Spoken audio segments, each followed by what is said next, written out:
good morning. Welcome back to Euro Truck Simulator 2. I'm David Steele, and here's me truck. Getting used to driving in Europe, in Sweden actually, not technically Europe, and driving a manual today. So I'm controlling this. It's a sequential manual, so it's not. Oh, I don't have a stick basically, but it's close enough. And we've got a bit of a cross-country run today to do. I decided, let's take something conventional, just for a change. And here we are. So it's quite a light cargo today. It's not actually particularly heavy at all. I think it's something like 11,000 pounds. But it's quite long. And so what better vehicle to use than an already quite long Mack R? And this is the Mack R of choice. An interesting spec. It's missing a couple of things you might expect it to have. So one of the things it's missing is a wing mirror, or I guess a hood mirror, on the right-hand side. Now, that was omitted from the specification. I don't entirely know why. It wasn't even an option, so okay. It's also missing a rear, I guess, bumper or fender, mud flaps, which is, again, not entirely sure why I didn't specify that when I got it, but okay. I think I have turned advanced coupling off. I did. Okay. So yeah, so that's me on the wagon. Wow, well, I'll say on the wagon. That's not quite what I mean. I think it's got 6 axles, and it's really not a heavy cargo. What is it? 11,053 polystyrene boxes. It looks like a shorter front trailer, longer rear trailer, which might be a Swedish thing. Barely know. Well, either way, let's go ahead and get on the road.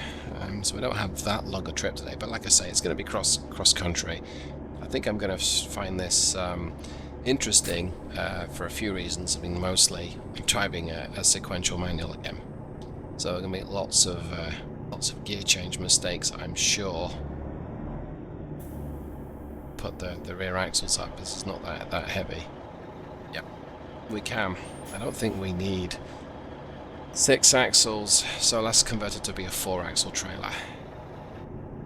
So now, there might be an occasion when I need those extra axles, but it won't be for weight distribution. It'll be for things like braking, and I don't think we'll be going quickly enough to need the brakes. That's the plan, anyway. We'll see how that takes shape. Negotiate my way out of here. We've got a 9-speed Mack transmission today. It's configured as what's called an 8+1. So the lowest gear is a crawler, and that means it's super short gearing. Say super short gearing. Short enough such that you can use the crawler gear to get you out of an incline or something similar. Not that this is particularly tall in the gearing department anyway. I think it's using a 419 final drive. That's the crawler gear, or C1 is on the display. I saw something there, I did see something there. Something else there as well. I'm going to take it steady. I don't really want to crash this thing. And I likely won't need to use the crawler gear when moving off. Like I say, this is not a heavy cargo by any stretch, but apparently it's easy to make a wrong turn. Wow. Oh, this is not a great start, David.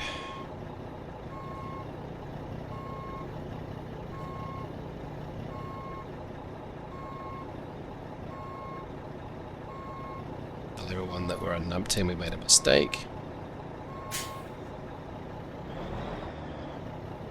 Get it into the crawler gear again, because, hey, we're going to crawl. In fact, let's just go straight to first. Stop honking at me. Oh boy.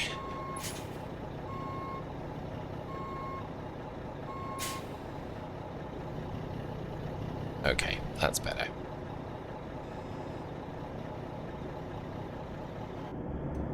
Ignore them beeping the horns at me. It's completely fine. Right, where was I before I made such a clown kilometers error. But yeah, we can't turn right on a red in Europe. It's only America that has that invention. Which I may have said this before, but I think it's probably America's greatest contribution to society. That is the turning right on a red. Looks like we get to go now. Yep, we do. Let's move off in first. Yep, it managed it. It was a little sluggish off the line, but that may well just be a Mack thing. Of course, it helps if I don't veer towards the side of the road like a madman. Right, this is the 300 horsepower version of the E6. So, as the name would suggest, 300 horsepower and 12 foot-pounds of torque, I believe. I forget what that is in newton meters. I'm sure it'll tell me somewhere. So, I'm not going to worry about that right now. Let's keep the thing going in a straight line. It's an old-fashioned engine. So it's a 1980, well, it's not that old-fashioned, but it's a 1981 vintage engine. It's available in the Steel Productions engine pack, and yes, that completely was a shameless plug. There'll be more of them. You can set your watch by them, don't worry. Okay, now I'm reasonably proficient with driving in kilometers per hour as opposed to miles an hour. However, I'm not reasonably proficient at changing gear in a manual heavy goods vehicle or a truck or a semi. And so, with that in mind, yeah, actually, I'll keep it in this lane. With that in mind, my trip computer showing in the middle of the windscreen does show me the kilometers per hour as a display, which is very, very appreciative. I certainly appreciate it.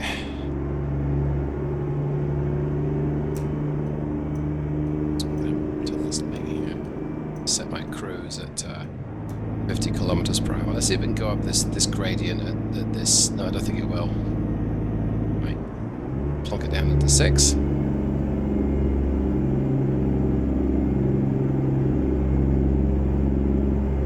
Interesting how the Mack feels. It's the long wheelbase version, and that makes it a lot more of a stable platform. And that, for something like that, the Mack, that can be very useful.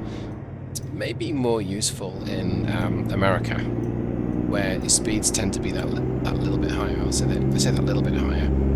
80 kilometers per hour is 50 miles an hour, and so that's what I'm going to be spending most of my time cruising. So if you see 80 and you think, oh, he's fairly belting along there, nah, really not. 250 RPM at 50 miles an hour. That is, it's reasonably short. You need the short gearing though, because, well, imagine if this thing did not contain polystyrene boxes, but instead contained cheeses to France. We might be taking cheese to France, but I doubt it. We'll be exporting it. Either way, something that's a lot more dense in the back of this, in the trailer. This could be a pretty heavy cargo. And so you need the short gearing, give you that little bit of a bump. A lot more effective torque and power out the road through the gears. All I'm basically saying is you don't want to be doing 1,000 RPM at 50 miles an hour in maybe 7th gear, because you'll be needing to use 5th or 6th for any gradient that you come to. So, a little unusual to carry such a light cargo and such a long trailer. It's not often that I get to do trips like this, but figured it was a good chance just to go ahead and use the Mack R for a change. Cool cam action going on here. To drive by as well.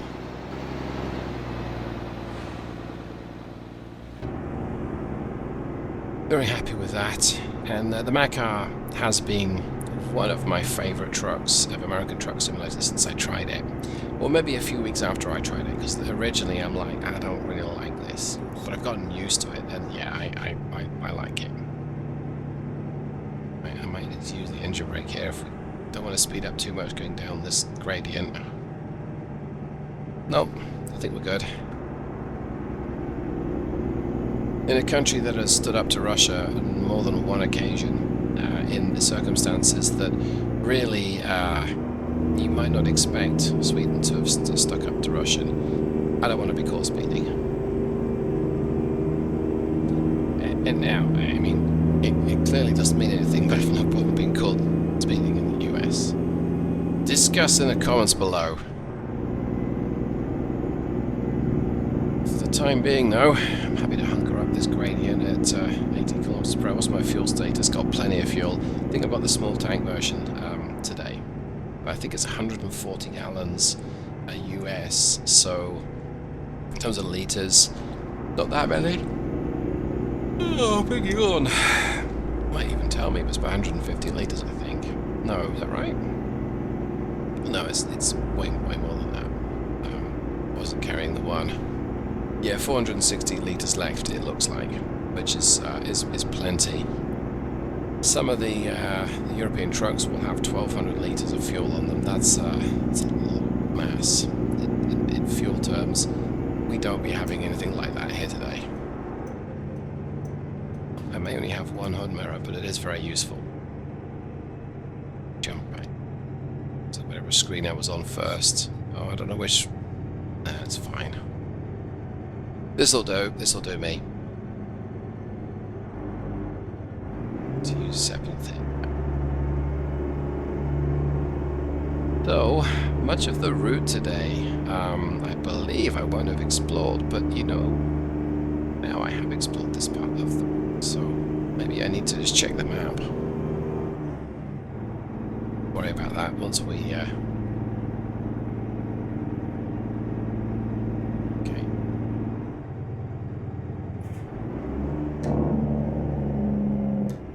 Bit rough there on the road. That's okay. Let's take a look at the map here. What do we see?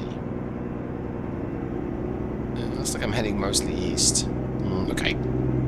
I'm good with this, I think. Let's try and get my speed back up to 80 kilometers per hour again. That's giving it full bore.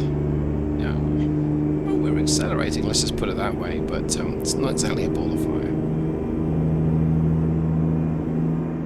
The speed limit goes back down to 70 again. My cruise at 70 for a time. Some areas of the map are unexplored to, I guess, to the north of me, but I don't really want to be doing that today. To bring the speed down a little, catching. Yeah, so what I was saying about this being a long trailer, we don't feel the weight, but we do feel it tugging and pushing and pulling around the truck, and that makes it a little less easy to drive. Maybe in some ways it might be easier if it was 60,000 pounds, because they'd definitely be pulling more back on me as opposed to throwing me around a bit.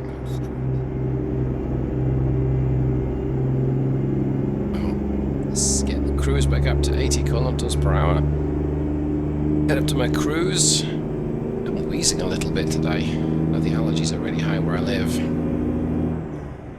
Dump up into top gear, there we go. Top gear at about 46, 47 miles an hour, so 75 kilometers per hour, and it's happy enough to pull at that sort of speed. Though it really wouldn't be if this was a much heavier cargo. It's a bit of a gradient. Okay. And we're back to cruising again. So one of these displays is my trip computer showing my instantaneous fuel consumption. Not that one. I guess it's this one. Yeah, here we go. Get off the side of the road. So overall, 7.1 to the gallon so far. But instantaneous right now is about 5.4. I'm going to cut the power very soon. We're going up a gradient, but then we're going to turn off. In fact, let's go ahead and do that now. Like I'm constantly having to fidget to keep the truck going in a straight line. Use the engine brake here. That's a pretty effective engine brake. Wow. Get it down to 30 kilometers per hour. That's about 20 miles an hour. We're turning left at the bottom of this exit ramp. So I don't really feel the need to be accelerating hard down here. That'd be a very bad idea. I'll write my engine brake to just stage 1. Let's try a bit of stage 2. Stage 3, then we'll shut it off. Okay. So, since I'm pointing down a hill, we'll try moving off in first gear here, but it's really busy on the right. Steaming along here. big blind spot on the left there. Nope. I'm going to use the crawler gear just to get myself going. And, guess out of this yellow vehicle, is he turning off? Oh.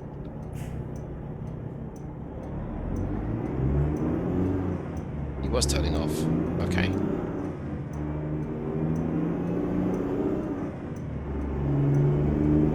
We'll use the inside lane. I was never that comfortable doing this in the UK. If I ever had to. It was, I don't think it was necessarily against the law, but it was frowned upon. You always drive to the left in the UK. Basically lane 1. Okay. I don't like saying, you know, the fast lane or the slow lane, because technically that's not correct. And certainly in the US, you overtake on any lane you feel like. They just encourage you to overtake on the left and drive slower on the right. You have a driving lane, and then you have overtaking lanes. Or you decide to number them. And then therein, you've got a similar circumstance to what you have in the US to the UK with regard to which floor are you on. If you have to number floors in the US, the ground floor is floor 1. UK, the ground floor is floor 0. First floor is second floor in the US. Oh boy.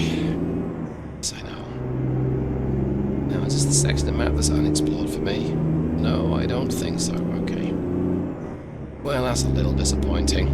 I'll still get my cruise up to 70 kilometers per hour. There we go. Going up through the gears one by one. I'd not be doing any block shifting right now. Try 8th gear at 70, and it actually seems to be okay with it. 1100 RPM, so if I do come to a gradient, I'm going to want to downshift it, but I think just bobbing along at the speed limit, and it's a flat road, it's going to be okay. As it seems to be. I wouldn't necessarily want to do this longer term, because it might be pretty tough on the engine oil. But, you can to a slight gradient up, I'm going to just slip it down a cog. We want to look after this engine, and that doesn't matter whether it's a new one or an old one, but you don't want to work it too hard with inadequate oil pressure. That's just, it forces the engine to just squeeze the oil out places that it really should be, and I don't want to be doing that. Yeah, let's get it back down into to 7th. Right, the speed limit did not go up for me. It's still 70 kilometers per hour. I thought I'd be able to do 80, but I guess not. Thanks, Sweden. Let's just check the horns. Yep, horns work. Whoa. Steering doesn't work though. It's so good though. We can see our destination already. That's a little unusual. Let's bump the speed up a little bit.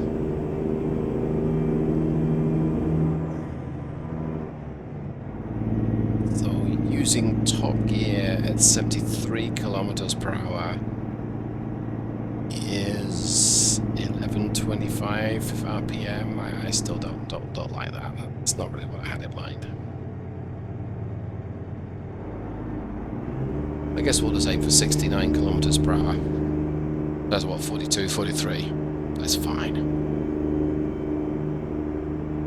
But this is a very pleasant place to be.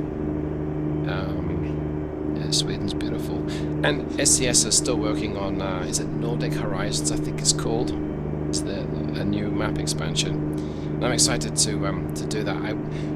I didn't buy Greece. I have not bought the Greece map expansion yet, and that's mostly because I really haven't finished exploring any of Europe. And Greece, it's not that it doesn't interest me, because it does. Scandinavia interests me more. What I may end up doing, the limit went up to 80. What I may end up doing, get off the side of the road, David. It's buying the Nordic Horizons map expansion, and at the same time looking to save a little bit of money if they discount back the Greek map. That might be a reasonable compromise. Pick up both at the same time. Get off the side of the road, David. Good grief. And we have that Mack ability to climb a hill. You let the You let the engine revs drop to 1200, 1150 and you don't shift down because you don't need to. I'm actually going to kill the power though. Let's kill cruise control. Looks like we're almost at my destination, which I'm a little surprised at. Look further on the map.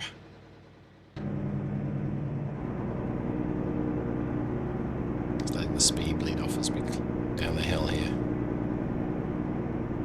Yeah, I think we are kind of there. So, okay.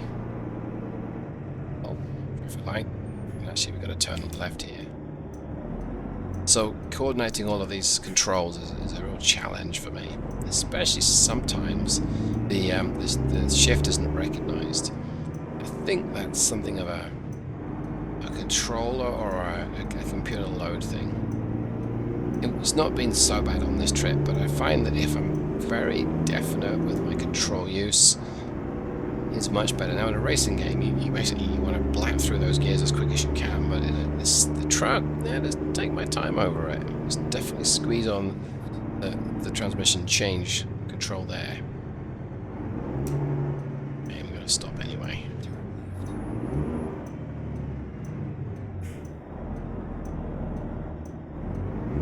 Yeah, so you see there, I tried to go from, I think, 4th down to 2nd, and I went from 4th down to 3rd, no, maybe 3rd down to 1st, and I didn't. I ended up going 1st down to 2nd, and I did another single down change to get down into 1st, and it put me down into the, what's this being now?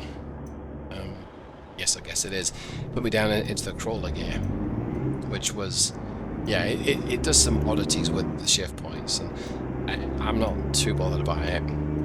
That's probably how I would drive it in real life. The numpty factor is going to be pretty high. But, yeah, being definite with the controls is a bit more satisfying as well. I mean, you know, I want the next gear up, so like now I want 5th. Give it a good hard prod. Now I want to go down to 3rd, so let's give it a couple of definite prods. It works that much better. Turn in. Turn in kind of late because of the sheer length of this trailer. I think I may have just gone over the curb there, but only a little bit. As I understand, the proportion of automated transmissions in Europe and the surrounding area, I guess the Eurozone, which I'm sure some people hate that term, is that much higher than it is in America, or at least than it has been in America. Go ahead. Turn in, come on. Come on. Okay. Blue car's turning off, so it's fine. Over the curb. Very, very close either way. Definite practice needed for these longer trailers.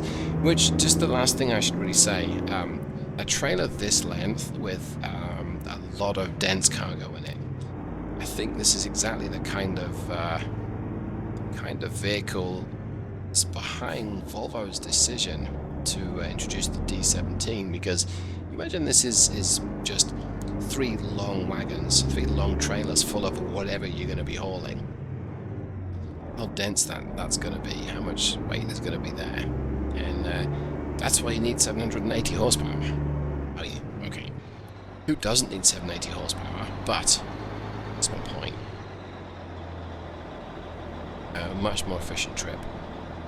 Okay, let's get my lights off. I'm going to go ahead and hopefully, well, yes, we did. Okay, so let's put my parking brake on. That is a long trailer. And interesting that the little height difference there between the front and rear trailers. Let's go ahead and pop the axle down. Does that even things out a little bit? Oh, not in the slightest. Okay, let's shut her off. Disconnect, and let's see how well we did.